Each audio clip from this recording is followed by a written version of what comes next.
तो हेलो दोस्तों। आज के इस वीडियो में हम बात करने वाले हैं अतुल सुभाष के बारे में, जो कि बिहार के रहने वाला था और पेशे से एक एआई सॉफ्टवेयर इंजीनियर था। इनकम भी अच्छी खासी थी उनकी और वो बेंगलोर में रहता था और उन्होंने सुसाइड अटेम्प्ट करा।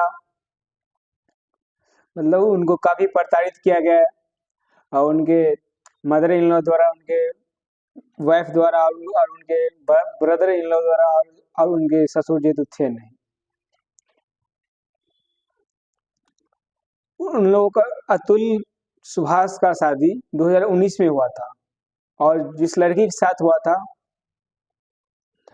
वो दोनों मिले थे एक शादी.com पे, एक ऐप होता है, उसी से उन दोनों मिले और उसके बाद एंगेजमेंट हुआ। उसके बाद शादी हुआ, 2019 में शादी हो गया उनका और उसके बाद एक साल बाद उसका बच्चा हो गया एक, और ठीक ठाक फैमिली चल रहा था।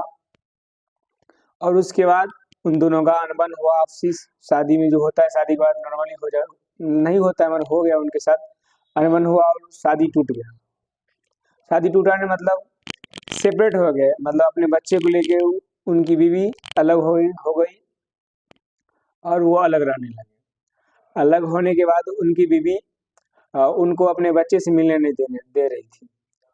अतुल सुभाष से उनके बच्चे को मिलने नहीं दे रही थी और उसी पे उल्टा केस ठोक दिया गया। बहुत सारा केस उस पर लगा दिया गया कि टोटल उन्होंने, उसकी वाइफ ने उन पे 9 केस लगाए। 9 केस। एक अतुल सुभाष बंद करवाता था, प्रूफ करवाता था तो दूसरा केस स्टार्ट हो जाता था।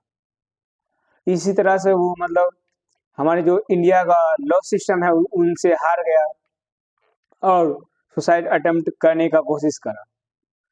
मगर उनके भाई का इंटरव्यू लिया गया तो उनके भाई ने बताया कि मेरे भैया जो है सुभाष चंद्र, क्या बोलते हैं, भगत सिंह है, कि मरते मरते एक, मतलब बता गया है कि हमारा इंडिया का लॉ सिस्टम है वो अच्छा नहीं है। अच्छा है भी तो उनको चलाने वाले अच्छे लोग नहीं है ग्राउंड लेवल पे, क्योंकि उनके जो जज थे उनसे 5 लाख रुपया मांगा कि इस केस को सॉल्व कर देंगे। 5 लाख। मगर अतुल सुभाष को हमारे लॉ पे, हमारे कॉन्स्टिट्यूशन पे भरोसा था कि हम मर जाएंगे उसके बाद भी हमें न्याय मिलेगा। इसी न्याय को पाने के लिए उन्होंने एक अपना प्रूफ, मतलब वीडियो बनाया गया है और हर एक आदमी के बारे में बताया है जो कि उनको प्रताड़ित किया और गलत तरीका से रुपये मांगने की कोशिश करा। सभी को उन्होंने नाम दिया। उसमें 5 लोग टोटल है उसमें।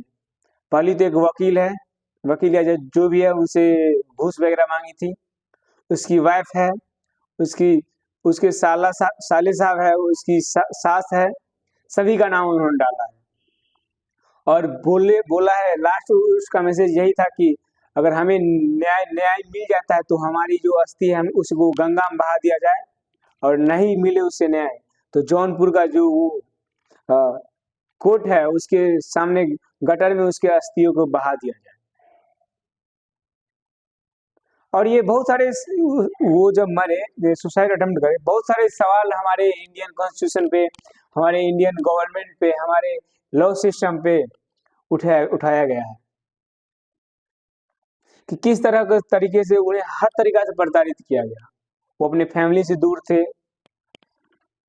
और वो ठीक ठाक पैसा कमाते थे। वो अपने बच्चे को पालने के लिए, जब वो 2 साल का था उसका बच्चा, उसके लिए उसको 40,000 रुपया देता था वो, उसको पालने के लिए, उसको पढ़ाने के लिए 2 साल की उम्र से। अभी उसका ज्यादा उम्र नहीं, वो 3 साल हुआ होगा। और इसको सेटल में उसकी वाइफ जो थी, जब वो चाह रहा था कि हमको डाइवोर्स लेना है तो उसके लिए उसकी वाइफ उससे 1 करोड़ रुपया मांग रही थी। तो वो 1 करोड़ रुपया देने के लिए तैयार भी हो रहा था, मगर उसके बाद तैयार हो गया। उसके बाद उसकी वाइफ बोली कि हमें 3 करोड़ रुपया चाहिए।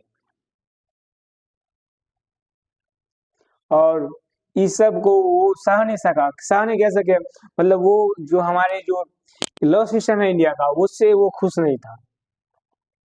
लड़के के पास कोई नहीं है कि जितना केस हो सके उसमें लगाया गया। और वो इसको झेलते मतलब अपने आप को लगा कि अब मैं, और एक लाइन उसका बहुत था कि मैं अपने पैसे से मैं अपने जो दुश्मन है उसको मजबूत कर रहा हूँ।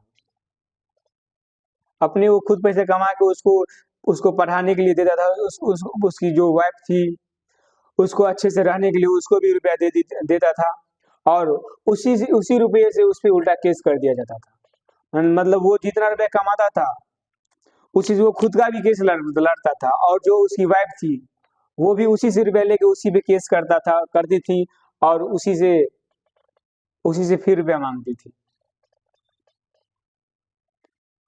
तो यही है। अब क्या लगता है कि आपको क्या लगता है कि अतुल सुभाष को न्याय मिलेगा उसके मरने के बाद? क्योंकि उसे तो नहीं, अतुल सुभाष को तो नहीं लगता था कि उसको न्याय मिलेगा, इसीलिए उसने अपनी जान गंवा दी है।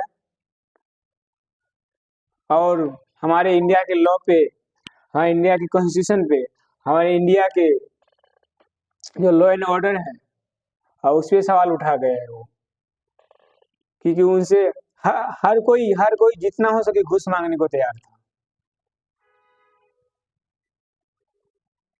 देखिए अब क्या होता है, हमारे इंडिया का सिस्टम क्या करता है उनके लिए। और आपकी क्या राय है, कमेंट में बताएं। धन्यवाद।